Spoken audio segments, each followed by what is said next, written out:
Welcome to the Spring Hills Podcast. Today we're doing a missions episode. So a little bit later, we do have one of the missionaries that we support, a local missionary.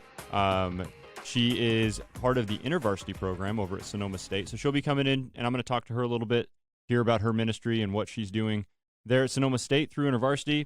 But right now, I have Garrett Ward, who is of podcast fame already, and then Jennifer Weinerdi, who I can't say you're famous yet, but I'm sure you will be. Right. They're here to talk about missions because they know a lot more about it than I do. And we want to tell all of you exactly some of the missions that we do support and why we support these missions, why specifically these missions. Let's start. I've got the list here that Jenn gave me. So let's just start with Intervarsity since Jess is going to be coming in a little bit, and we're going to talk about Intervarsity. Let's talk about Intervarsity. What's our involvement with it? Why have we chosen to support Jess specifically with Intervarsity? Yeah, so what's cool, just a little backdrop of kind of our philosophy of who we choose to partner with. Oh, yeah, I brushed over that already. Is that cool? That cool? Yes.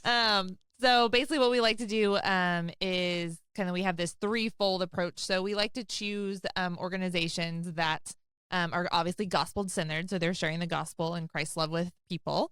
And then an organization that we have a relationship with the person, which is why we love Jess, because she's a huge part of our church. And then as is her husband. As is her husband. Oh my goodness, yes, as is her husband.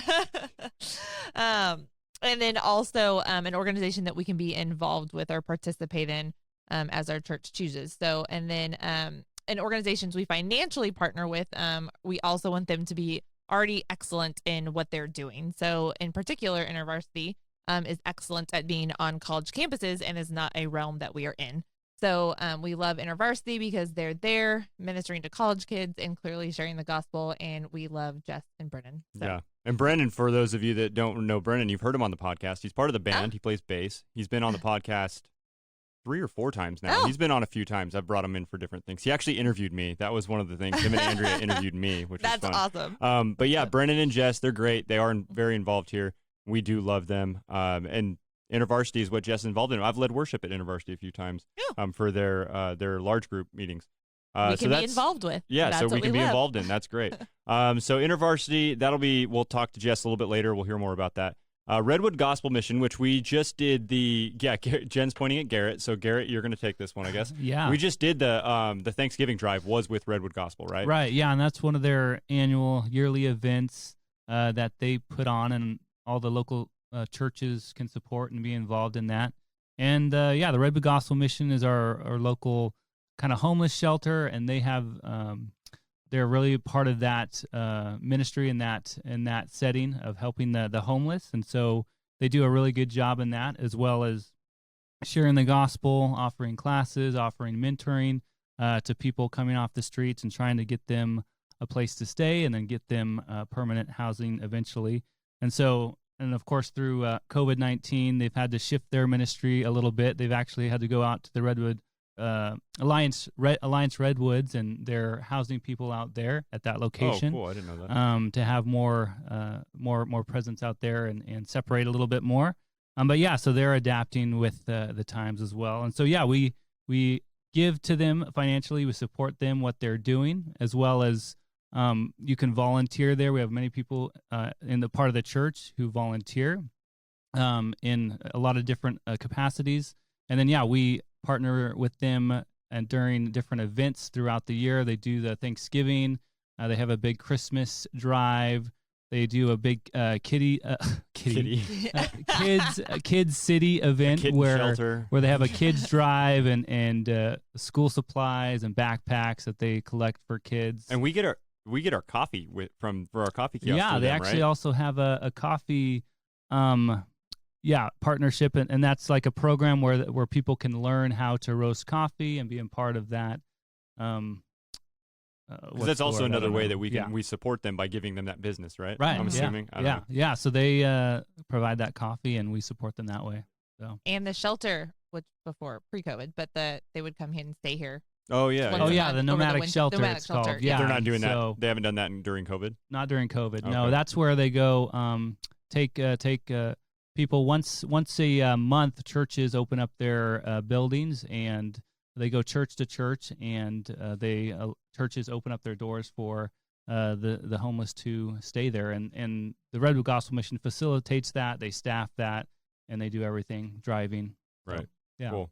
Awesome. So Redwood Gospel Mission, another great organization that we support here. Now, Bridges Pregnancy Clinic and Core Center.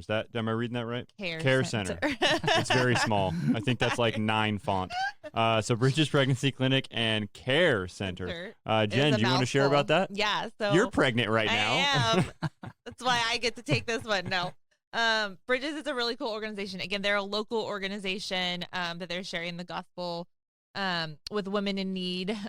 These women are pregnant and they just have a lot of questions and they don't have answers. And so PCC is what we've called them before for short, or just Bridges for short, I think these days.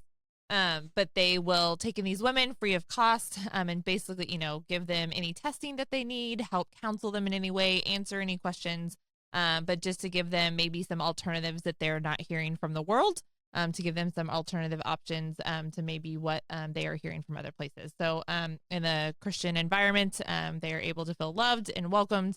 And it's all confidential, all free, which is just really cool. So we partner with them on an annual basis to help support, our women locally. That's awesome. Cool. Is that for anybody that's just anyone in some kind of situation they need some help, right? Right. Anyone, some kind of, it's not just if you're pregnant, STDs they do. So if you have any questions about that, it's goes like beyond. full women's healthcare. And then I think they also offer a few things for men too. I'm not as up to date on that, but I think they offer a few things for men too. So really any health related issues, you can go there now, which is awesome. Expanded their name, Care Center. Not Core Center. Not Core Center. Maybe I should just up the font here. I usually have pretty good eyesight, but with it bold font, I just didn't see that. We also have a bunch of local missions that we put on here at the church. So let's start with Fostering Together. This has been one that has been a couple years now, right? Yeah. And it's been really cool to see the people at our church involved in this, because we have foster families at our church. We have people that support those foster families. We brought in, I forget how long ago it was. It seems like it was a couple years ago, where we have like 45 people here listening to, I forget his name. The guy came and did a presentation about fostering. Oh yeah, Hector. Back in the day, kicked us off. And heard a lot about that and the need that's in the county. And it's a huge need. So it's great that we're able to do this. So Jen, I guess this is going to be you again also. So Fostering Together, tell us about that. So what's really cool is foster care foster kids in foster care have kind of been a part of Spring Hills for a while. We partnered originally with Royal Family Kids, who we still partner with. Just obviously this year with COVID, things have looked a little different. So the Wollerts are going to come on to the podcast also and talk excellent. about, not this one, but it'll be in the future. I talked to them. They're going to come on and share about Royal Family Kids. Excellent. So you guys will hear all about that when they get here. But basically, we started partnering with them, at least 5 years ago, I think, with them. And so what they do, I'll let them talk in detail, but they put on a free full week of summer camp for kids in care. And so this is kind of the kids' opportunity to get away and just have fun and just be kids. So really cool organization. And we love them. And, people have stepped up financially to support them and volunteer during that week. It's huge. It's a 24/7 thing. So really cool organization to work with. And we love that, but it was only once a year. So we said, how can we support these kids, throughout the year? And that's kind of where our brain started moving. And we started talking to it. Can I touch on that real quick? Because it was once the people that would go volunteer, they'd build relationships with these kids, but once it's over, there's no contact, right? No contact. So it was like the kids allowed. can't, you're not inviting the kids to church and stuff. So we wanted a way to be able to, we wanted to, first of all, encourage families to foster these children that need homes. They need homes, because we want them in Christian homes. Exactly. We want them to be able to come to church, families that are already involved in church and stuff. So this is where this came from. Yeah, right? This is where this idea kind of came from. So we started working with an organization called Foster the Bay. They're an organization that helps churches develop foster care ministries, which was perfect and right up our alley. So twofold approach. Like Garrett just said, we want to raise up Christian foster families to give these kids an opportunity to hear about God in their foster homes. And then they can come to things like Adventure Week. They can come to things like our Awesome Kids program on the weekend and all that kind of stuff. So we wanted more Christian foster families. And then we also wanted these foster families to have a support system around them. We just heard more and more stats saying that if foster families aren't getting the support that they need, they fall out of the foster care system pretty quickly. Because like people bringing them meals and people Exactly. watching the kids for a little Watching the while and kids. stuff. Because we do like another thing that was happening, probably not during COVID, but they Yeah. were watching all the foster kids and the foster parents would go and do Right. date nights. like a date night. Yeah. Yeah, exactly. Yeah. So we wanted to provide these support teams around these foster families as well. So that's what Fostering Together is. It's raising up Christian foster families and then also providing them support teams to help them with practical needs. Yeah. We kind of say. And Garrett, you and Ash have you've been a foster family, right? Yeah, we are a foster family, and we had a foster team when we had a little one, and they helped us pick up do our shopping and provide meals, and it's just a great support system. And so if you want to be involved in that, you don't have to foster specifically, but you can support other foster families by coming alongside them. Mm-hmm. Yeah. And so talk to Jen about that. Yeah. We're gonna also, that's another one. We're bringing some people on. We've got a couple of those teams that are going to come good. on also. That's awesome. I had to reschedule one of them, so hopefully that'll happen soon. But this is the soundboard has really messed up my schedule. The soundboard, I've had to rebuild it, so and learn how to do it. But anyway, so that is Fostering Together. That's a really exciting one. And then we also have the book drive and the food drive. You want to just, are those really separate? You want to mash them together? We can They're mash kind them of the together. Same idea, right? Same idea. Yeah. So basically, and this was all kind of in light of shelter in place at the time. There are a couple of needs from the county popped out. That kids in schools, because the schools were shut down, they didn't have access to new reading material. And so Spring Hill stepped up and we wanted 2,000 books, and I think we got closer to 3,000, 3,500 books. There was a lot of books There was out a there. lot of books. So you guys were awesome, stepped up and provided books for just kids in need who didn't have access to new reading material. The libraries were closed at the time. Schools were closed at the time. So you guys stepped up and provided tons of books to kids who just didn't have access at the time. So that was kind of a really cool thing we were able to do in light of shelter in place. And then the food drive in a similar fashion. Obviously, when things shut down, the economy, people were hurting. And so the food banks really saw an uptick in the need for food. And so, again, Spring Hills stepped up and provide. I can't even remember. It was way over what we wanted, though. Another that's like really cool. You guys are I don't awesome think and there's any generous. I don't think there's any short of generosity within at our this church. It's pretty amazing. No, it was awesome. So thank you guys for stepping up and doing that.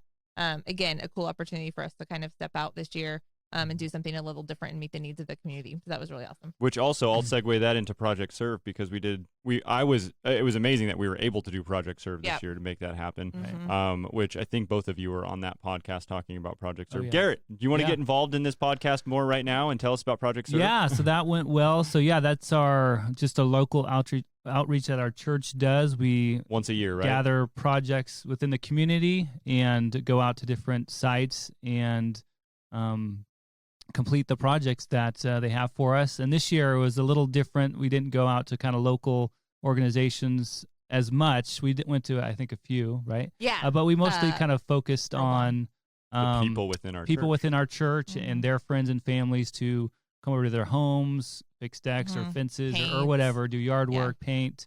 And just having a group of people going to help support people in our church to get projects done.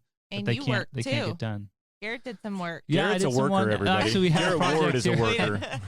I had a project here at the church. Actually, we did the wood chips. Playground, right? Yeah. The playground. Fill that. Which that Kids looked love great. It Mhm. looked great. That Looks team great. cranked.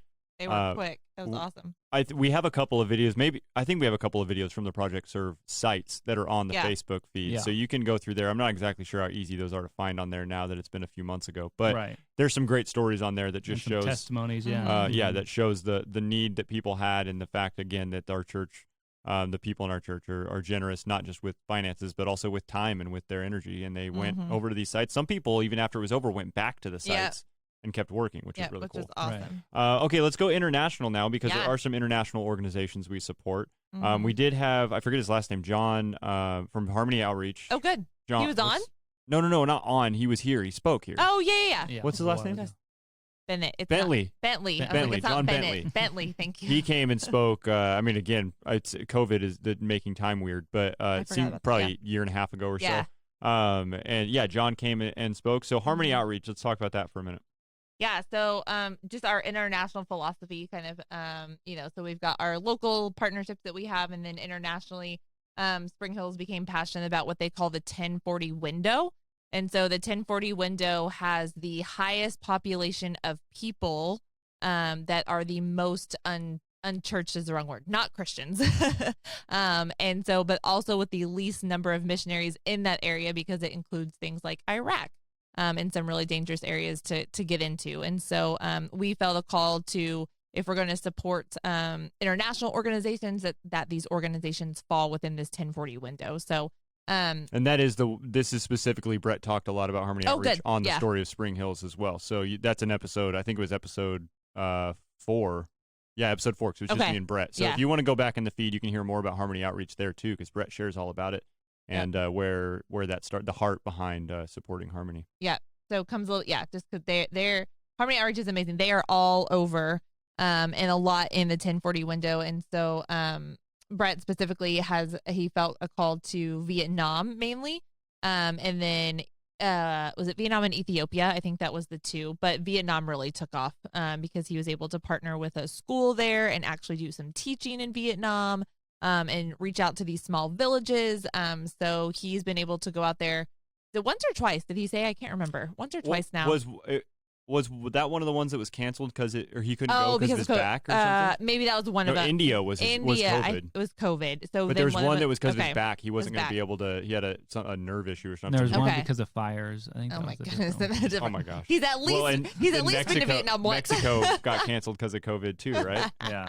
There was another one. But Brett has been over Vietnam. Let's talk about Vietnam a little bit because we do have the Vietnam school.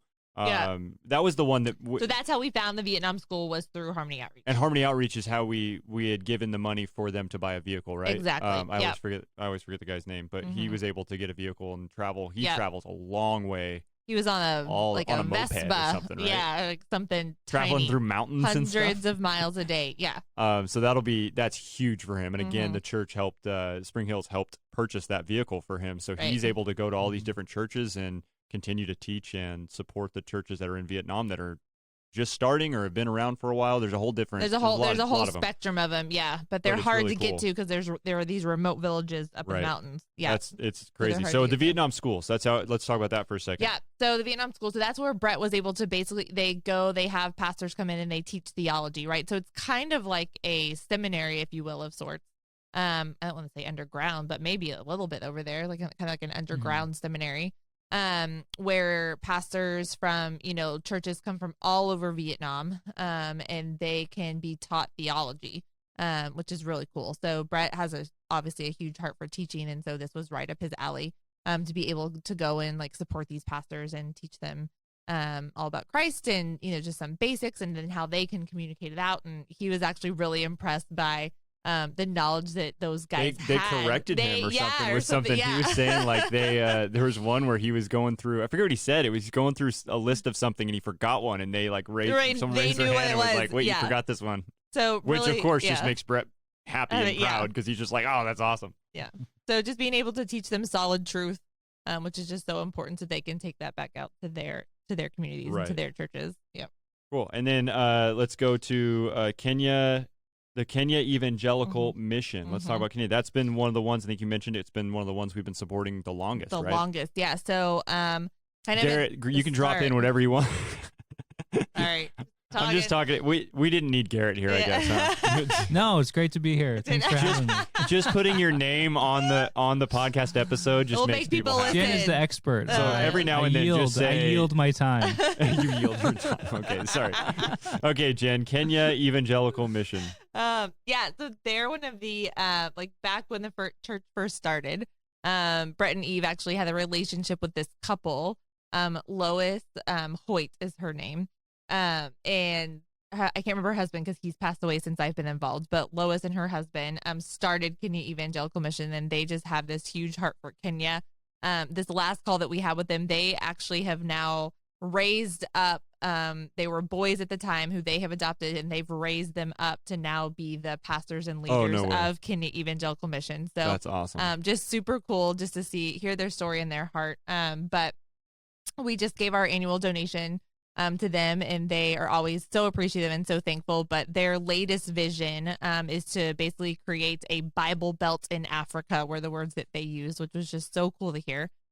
there's a refugee camp in Kenya where people are coming from all over outside of Kenya to this refugee camp, obviously because they've experienced a lot of violence.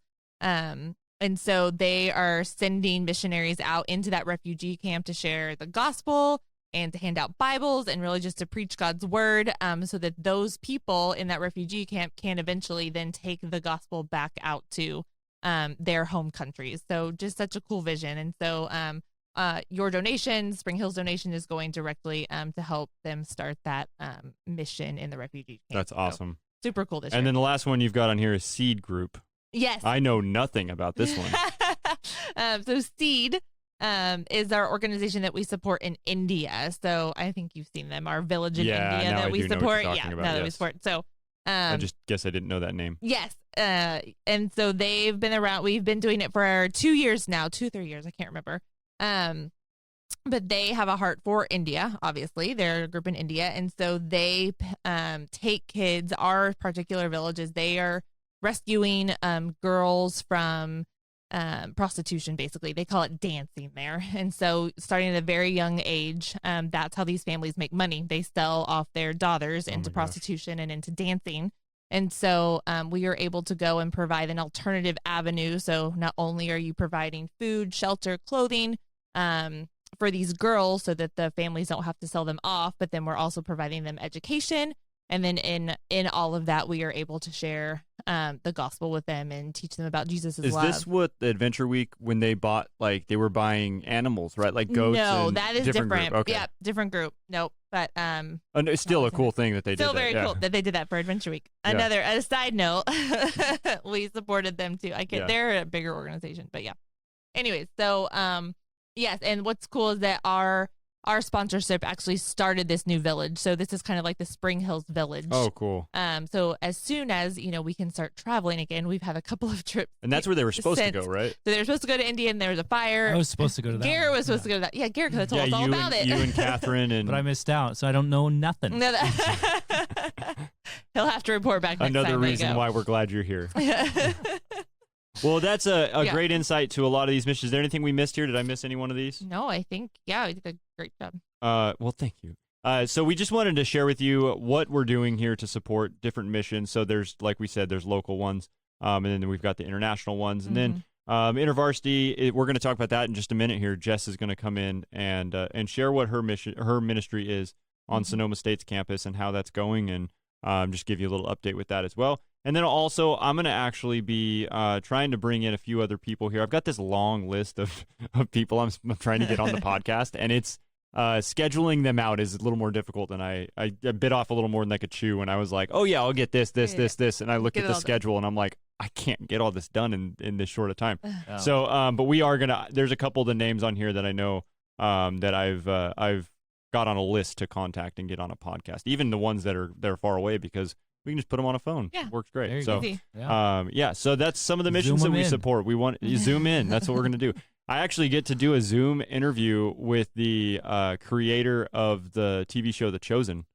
Wow. If anybody's watched The Chosen, it's really cool. It's a great show. Is it episodes? It's episodes. It's 8 episodes. Yeah. So it's a TV show. Yeah. It's basically goes from the time of it's essentially Mary Magdalene. Okay. Up to when he talks to the woman at the well, and it goes through the story in 8 episodes of Jesus, basically his journey from that point.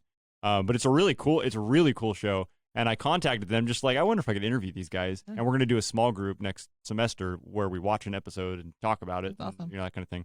And so I emailed them, and they're like, yeah, just let us know when you want to do it. I'm like, I didn't think it was going to be that easy. So that has nothing to do with missions, but I was excited about it. Anyways, that is a lot of the missions that we support, the things that we do here to reach out to our community. Yeah. And I wanted just to make sure that our Spring Hills family knows about these things, because I get the question every now and then, like, what kind of missions do you support? Well, here it is. I can now point you to this podcast. So if you have any other questions about missions or just want to talk about them more, about what we're doing, I'm sure you could reach out to Garrett. We'll involve you in this. I think Jennifer you could reach out to Garrett. Jen, is that something that if people are interested in? Yeah. Totally. Yeah. So, and then also we will talk more about missions here on the podcast too at different times. So it'll be a lot of information. Hope that's the point, right? So.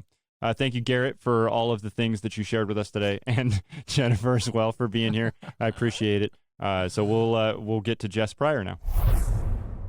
Brennan and Jessica Pryor. Hello. Hello. I keep calling you Jess. I did call you Jess earlier, and That's okay. I mean, that's what I call you. So I just keep saying Jess is going to come in just a little bit. So yeah, Garrett Ward and Jennifer Weinerdi were in here. They shared about the missions. The first one we mentioned was Intervarsity. So Jessica, what's your title at Intervarsity? I'm an assistant director for our student experience team. It's our national team for Greek Intervarsity, which I'll get into what that is in a minute. But I was a campus staff member for 5 years at Sonoma State, and now I just moved into a new role as an assistant director. So my role, it expands to all across the country, basically, instead of just one campus. Yeah. So we're going to talk about what Intervarsity is because before I met you guys, I didn't know what Intervarsity was. So I'm sure there's some people that are asking that question. We did leave that for this, so Jen didn't get too far into it. But the reason you got brought up is because we talked about a lot of the missions, the ministries that we support.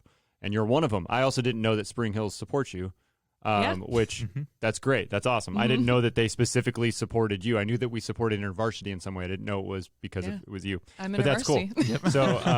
So yeah, Jessica is one of the ministries we support. I should say Jessica and Brennan. You guys are married. You got mentioned too, Brennan. Brennan, you have heard on the podcast. I'm here again. He's been here a few times. I like bringing Brennan because Brennan knows how to talk into a microphone. For the most part. I don't have to edit you much. You know what the benefit is? I don't have to hold it. If I had to hold it, I'd be like the people holding an ice cream cone, and it looks really awkward. Yeah, but I can see that. It's hands-free. I'm good to go. Yeah.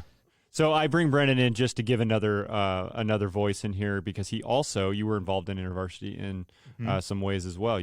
Wait, I forget now. I've asked you this 30 times. Did you guys meet through Intervarsity? It was a combination of Intervarsity and just like classes and stuff at Sonoma State. And work. And work and all these things. A lot of different places. Your lives were intertwined. Yeah. I was a campus staff for about a year and a half. Okay. At a different campus. Okay, I got it. Yeah. What campus were you on? Cal Maritime in Vallejo. I had a couple of friends that went there. You wouldn't know them. They were older. Older than me, and I'm older than you. So, and you were Sonoma State. Yeah. Okay, great. Jess, where are you from? I'm from Stockton. Okay, and Brennan? Tracy. 209ers. 209. Oh, I should say also, we recorded this already, and the SD card didn't work. So Jess is here for a second time doing this. So I know some of the things I'm going to say. I'm going to bring it up again because 209ers, I'm excited whenever we have 209ers because I am a 209er. I'm from Turlock, so Central Valley. In the house. So we're going to talk about Intervarsity a little bit more. Let's just start there. What's Intervarsity, and then go into what Greek Intervarsity is. Gotcha. So Intervarsity is a campus ministry that's a campus ministry nationally. So pretty much on a lot of different college campuses across the country. Any college, like state campuses, or like any Christian campuses and stuff too? It just depends. We're on a lot of different campuses. We're on community colleges, 4-year colleges, private ones. It just depends on the staff capacity and the location. So our goal is to just connect people with Christian community and to make sure that people can have an opportunity to meet Jesus in college, since that's not something that people typically would think to do when they go to college. And so I work for... Not part of the typical worldly college experience. I don't think people go into college being like, I'm going to be a Christian. I'm free. Yeah. No more rules. But so I work for a branch called Greek Intervarsity, which is a ministry specifically for fraternity and sorority students. And so I would say even more so, students come into college in a fraternity or sorority, they're probably not thinking, I want to get involved in like a Christian group. Yeah. And so, my ministry is specifically geared towards reaching those students. Reaching students. It's oftentimes called Greek life. Or fraternity and sorority life, so that's why it's called Greek Intervarsity. And are there? I'm not very familiar with just Greek life in general. Are there Christian sororities and fraternities? On some campuses, it depends on the campus. At Sonoma State, there's not. I would say it's probably, at least on the West Coast anyway, it's probably more rare to have a. Yeah. Do Christian colleges have Greek Intervarsity, or is that? Like if you went to Simpson or Azusa, Biola, would any of those have actual sororities or fraternities? Not that I know of. Okay. I don't know if Biola has any. So it just depends on the campus. Okay. That makes sense. Because some have Greek life, some don't. Some have taken it off their campus for different reasons. So every campus is different. Right. Okay. Cool. I did forget to ask, what's your involvement here at Spring Hills? Brennan, we don't need to talk about you. We talk about you too much. Yeah, Brennan's way part too of the much. band. Okay, Jess, let's talk about you more. What you serve at Spring Hills in different ways. Obviously, COVID has changed that a little bit, but what ways do you serve? You're on a couple different teams, right? Yeah, I've done a few things. I started off at the welcome desk, and then once the coffee bar got put in, I migrated over to the coffee bar. Oh, we talked about the coffee bar today too because of Redwood Gospel Mission. That got brought up. This is really. I'm happy. These two segments are going to really tie together nicely. I'm excited about that. Great. So you've been involved here. You guys came to Spring Hills around the time that I started, right? Yeah, and we talk about the voice loss weekend. Yep, that's a good with one. The deep voice. So now let's talk more about your specific. How'd you get started in Intervarsity? So let's talk about your just experience before you started working there. Your experience as a student. What was Intervarsity? Greek Intervarsity, right? Or were you just part of Intervarsity? Yeah, so there wasn't a Greek Intervarsity at Sonoma State when I was a student. Got it. Okay, that's what I was trying to. I'm trying to ask the questions because you already answered these questions once. I'm trying not to just answer them for you. So go ahead. So when I was a student, I came into college and I was really interested in just getting involved in a lot of things, and so I kind of just put my foot into everything. I was like, I'm going to join a sorority, and this Christian club looks cool, and like I'm going to try all of these things, and so I ended up joining my sorority and Intervarsity at the same time, and I got plugged into a small group with Intervarsity. Okay. And so, and then I just remember feeling this tension being involved in both clubs. Like you'd go to my sorority and they'd be like, why are you involved in this Christian club? Like they're super weird. And then you'd have like people in Intervarsity, like you're in Greek life, you're in a sorority, like that doesn't make any sense. And so there was just this tension of how do you be both Greek and Christian in college? And so, my roommate and I, because she was also in a sorority, but we ended up starting a Greek Bible study specifically for people in fraternity and sorority life. And so that's kind of how I got started with it, is when we did that. And Brennan, how did you get involved? Yeah, I kind of had a similar thing in the sense that when I came to Sonoma, I was kind of looking to get involved in some sort of Christian community. And Intervarsity advertises like their larger meetings that they hold pretty much every week. And I had, heard about that and been invited and showed up, and it was really cool. Got involved with a small group like right away and all that stuff. So it was it was a really quick transition into that. And then kind of just got more and more involved throughout the semester. What would you both say is like the biggest, maybe like just the most positive thing about it that you noticed with Intervarsity, with being a new college student, where you had been at a junior college prior, right? Yeah. So you weren't a freshman when you got in. Were you a freshman when you? I was a freshman. Okay, yeah. So like, what, especially as a freshman coming in, you moved away from home. What was like the biggest positive about joining a group like that? What did it do for you? Yeah, I didn't really grow up in a super religious family. I went to Catholic school for like a minute. But I wouldn't say like my family's super religious. And so I think a positive thing for me was actually just being a part of a Christian community. I'd never done that before. You didn't grow up in church and go to youth camps and stuff like that? Not really. My senior year of of high school, I ended up going to a church, like a local church for a little bit. And that kind of opened the door for me and kind of planted some seeds of interest. And so then when I got to college, I was like, okay, I'm ready to explore this a little bit more. And so, but I wasn't there long enough to be like, oh, I have a really close community. But it was definitely like what helped launch me, I would say. But yeah, the close community of friends and being able to grow in your faith that way was like super new. And so that's always something that I remember. Like I'm still friends with people from college in Intervarsity. And yeah, I think that was one of the biggest blessings for communities. I mean, it's vital. And when you move away to college, it's the hardest thing because who you gonna attach yourself to. And if you get attached to the wrong people, it can really, really mess you up. And I'm speaking from experience. I'm not going to go into it, but basically that was how it was. It's like, man, if I had a group that was, a group of Christians rather than a group of people that just wanted to go party. Yeah. My first, year in college would have been drastically different. Yeah. Brennan, what about you? You moved, so you were at a junior college and you lived at home at that point, right? Yeah. So when I came to Sonoma, it was my first time being out of my parents' house, and I didn't know anybody up here besides one person I went to high school with. So, but one of the things that I really loved is just how like welcoming, like the fact that I went there and like met a really close friend who I'm still friends with. Like the first person I met at Intervarsity was a part of my who's one of my groomsmen. Oh. So like it's like just being able to meet people, get really connected and like stick with it, meet more people. It was just how welcoming. Wait, do I know Do I know him? I don't think so. Okay. It's not. It wasn't Crockett and Lowe. No. Okay. No. It was one of my friends, Jeff. He kind of was like, no, yeah, you don't. I don't know. I don't know any Jeffs. Yeah, I don't know any Jeffs. But yeah, they were very welcoming, and I think that really stood out to me. Okay, and what was it about InterVarsity that? So, I mean, Jess, you actually work for InterVarsity now, but Brennan, you said you were.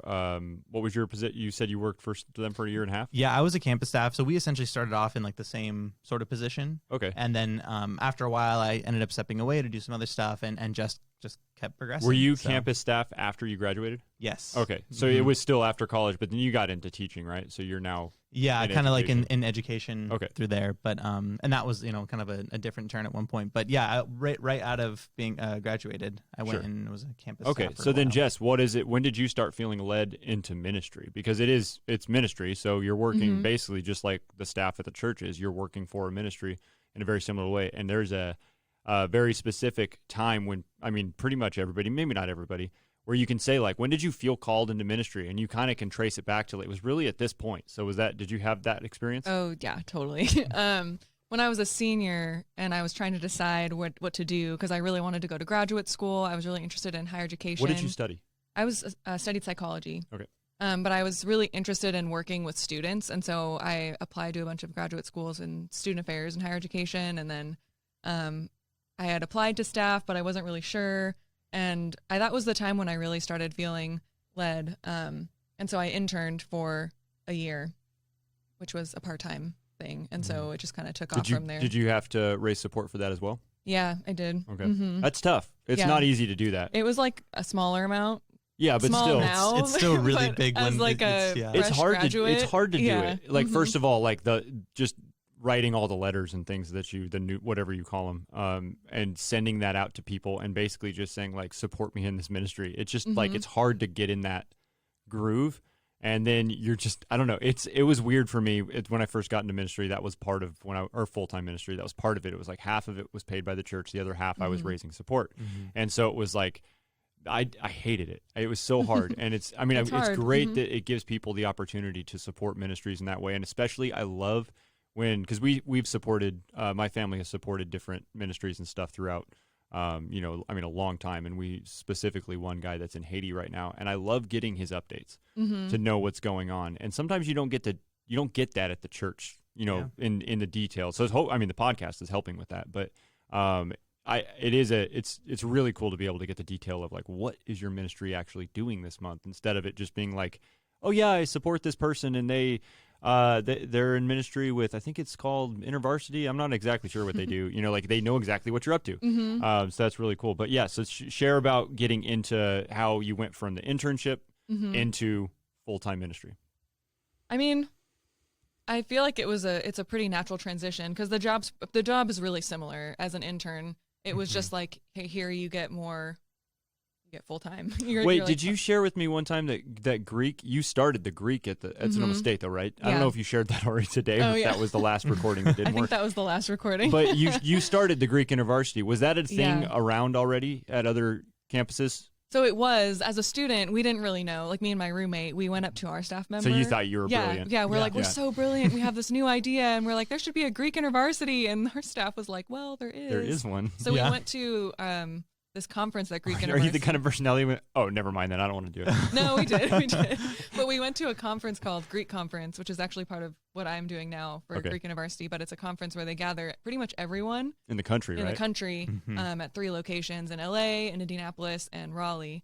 And so we went, at the time there wasn't one in LA, so we flew all the way to Indianapolis, and there was like 500 people there, and we walked in and we were like, all working for Greek InterVarsity, no, like or students. Just anybody? Okay. Yeah, so there was like 500 students in the room, and we were like, we thought we were the only ones like wanting to be Greek and Christian and explore this in our sorority, and that was like a turning point for us where we got really excited. Yeah. We're like, oh, this could actually be a thing on our campus. Yeah. And so that's what got me excited as a student. I was like, this could be a thing here, and I could be a part of that. And that's still what drives me, because obviously I'm still, it's like 5-6 years later, and I'm still working for Greek InterVarsity. And so, same job, or have you switched? Well, I switched jobs just this year. Just this year, right? And you're now, again, I'm not going to answer your question for you, but share what your job switched to this year. Yeah, so I am an assistant director on our national team. And so what were you prior? I was a campus staff. Got it. Okay. And so, but my job now includes, well, when we can go back to conferencing after COVID. Yeah. My job will be. We'll get to COVID. Yeah. We'll be helping direct the Greek conferences, so what I went to as a student, and then writing all of our, or at least on a team, writing our content for our Bible studies, which we call chapter ministries. So it's like leaders or students will get kind of like these books that go through like full 8-week Bible study, and so I'll be helping write the curriculum for that, and basically just like our curriculum for most of the stuff we do. That's really cool. And leading other staff in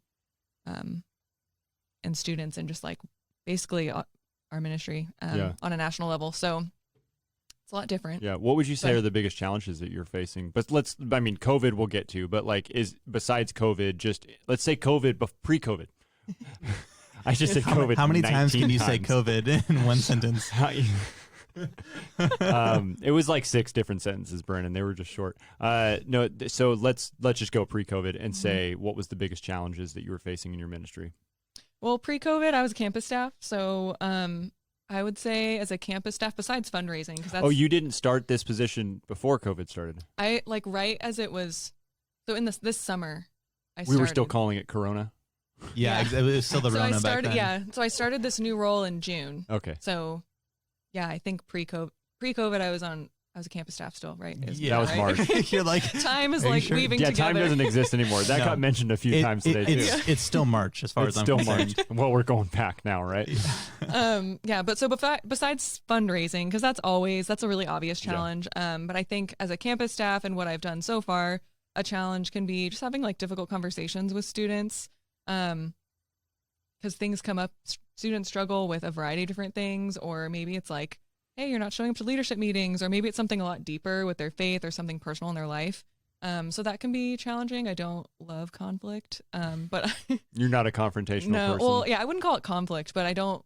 Yeah, I don't love. Or you're confronting them on something, and it's like whether it's when you call somebody out on something or check on them with something, people can get very defensive very quickly. I wouldn't it can turn say into a conflict. Yeah, I wouldn't say I'm like that confrontational, but sometimes like hard conversations do have to happen, or even if like a student's just having a hard time leading or like inviting their friends, it's like that's a different kind of challenge. It's like, so it's not necessarily like, oh, I'm confronting you about anything, but it's something that has to be worked through. But I found that when I can work with students through things and they're willing to like come out the other end, like my relationships with them have been so like sweet to me. Like that's like my favorite part. Well, they start to trust you probably. Yeah, and well, that's in a way that builds a relationship a lot quicker. Yeah, well, and I feel like that's when ministry actually is really deep and transforming versus like other years when it's like maybe people aren't sharing things with me, or maybe it's just like an easy semester. Sometimes that happens. I've noticed a difference in terms of like the depth of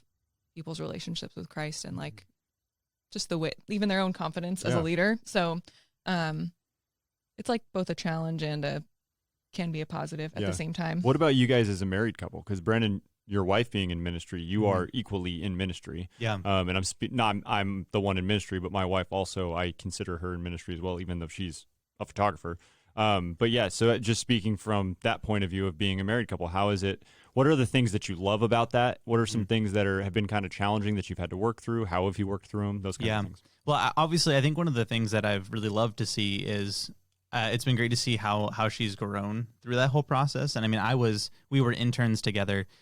So like I was there when we were starting out the process of like fundraising and doing all that stuff, where it was like, that was a huge challenge. And even being able to like engage with that obstacle was really hard to begin with. And I remember even for Jess was really difficult, but like I've seen, it's hard to ask people for money, man. Well, it's hard. And it's too, just getting people on board with the idea of like, no, you're not just giving money, like you're supporting a ministry that's doing something.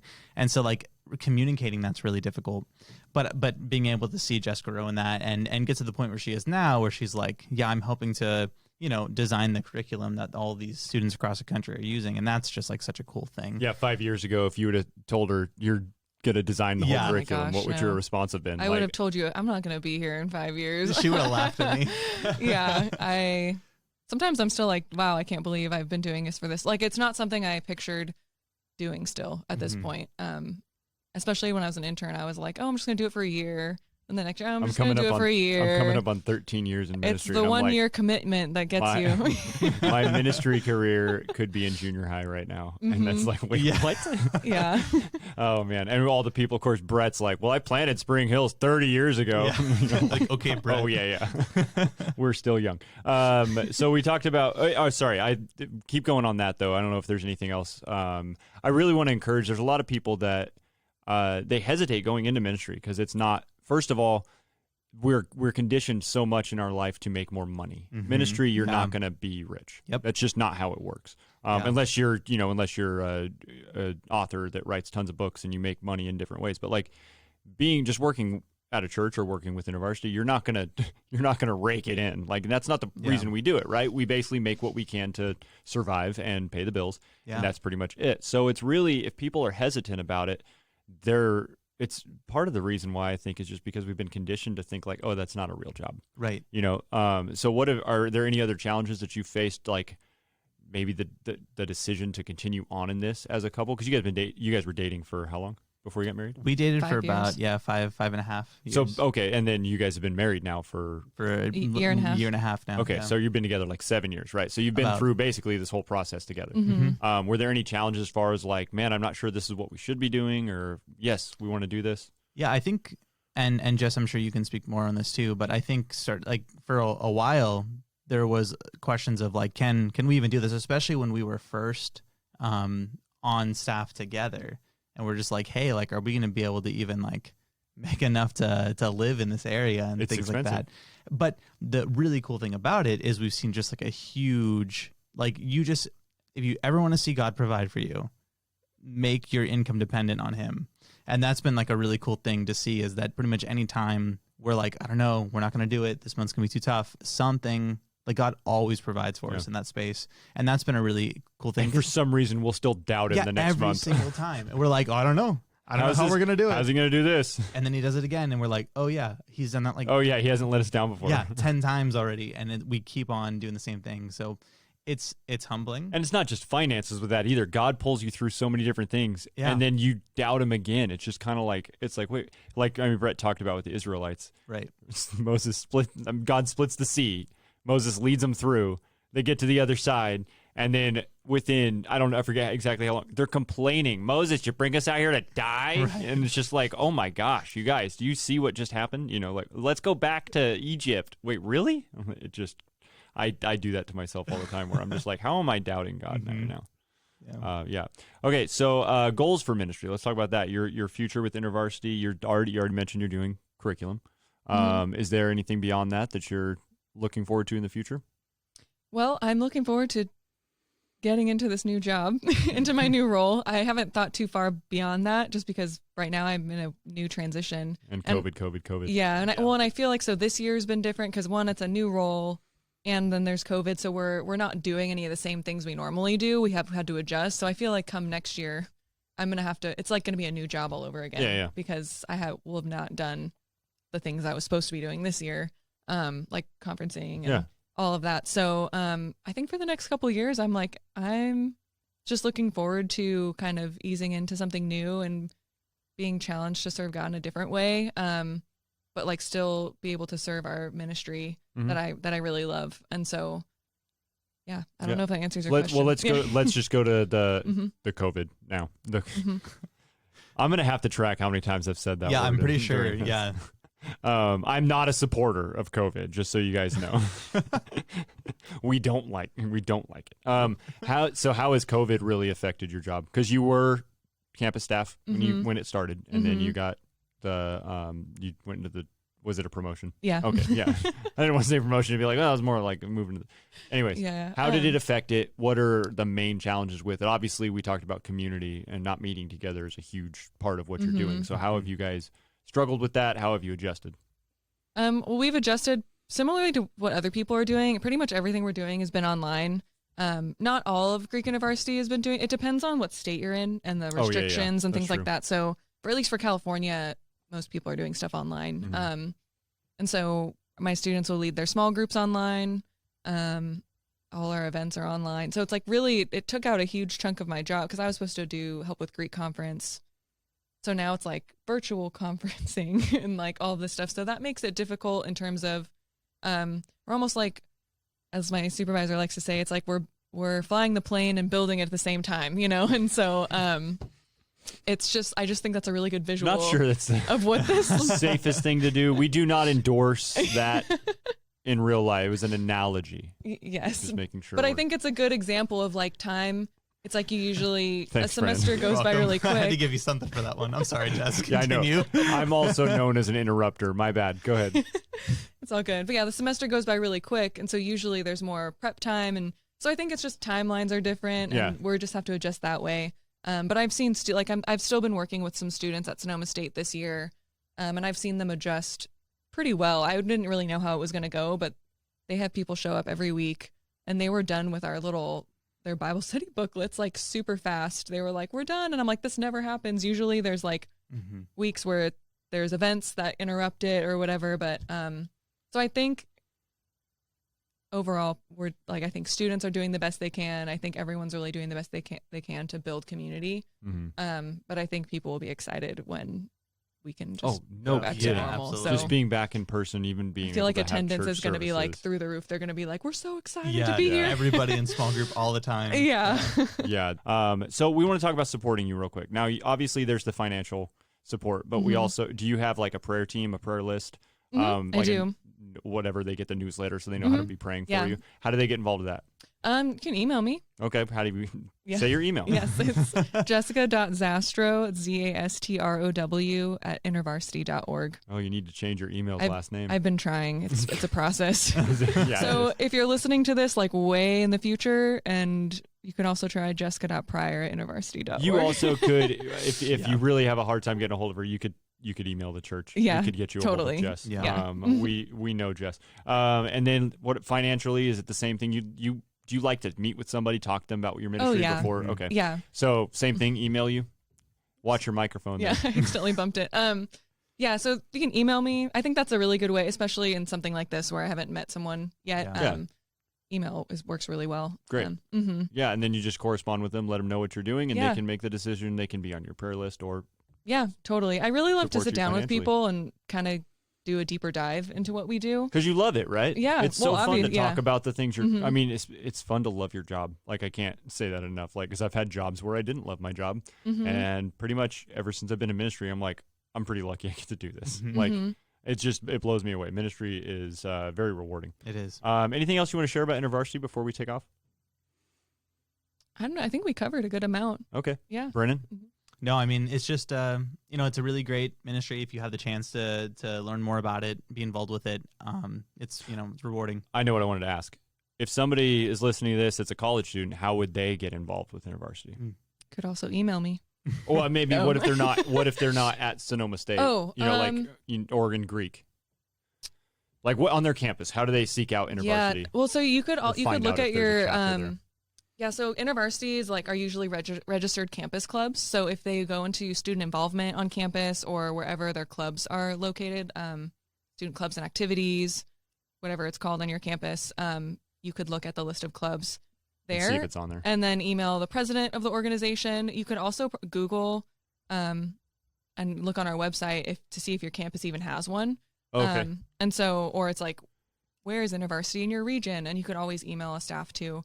And if it doesn't exist, you can go start it, right? Like you can basically just start looking into how to start this on your campus. Yep. Because that's how every campus starts. Yeah, basically. But so if someone doesn't have an InterVarsity on their campus and they want to start one, I would recommend reaching out to the closest staff member. So say there wasn't anything at Sonoma, but there was one in San Francisco. I would say reach out to the San Francisco staff.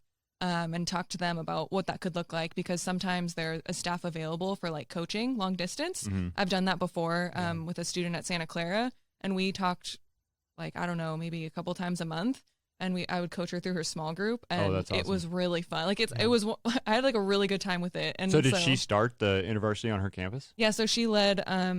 InterVarsity was there, but she was leading a Greek group. Oh, okay. And so I just got to coach her through leading her Greek group there, and it was really fun. and I still talk to her too. So awesome.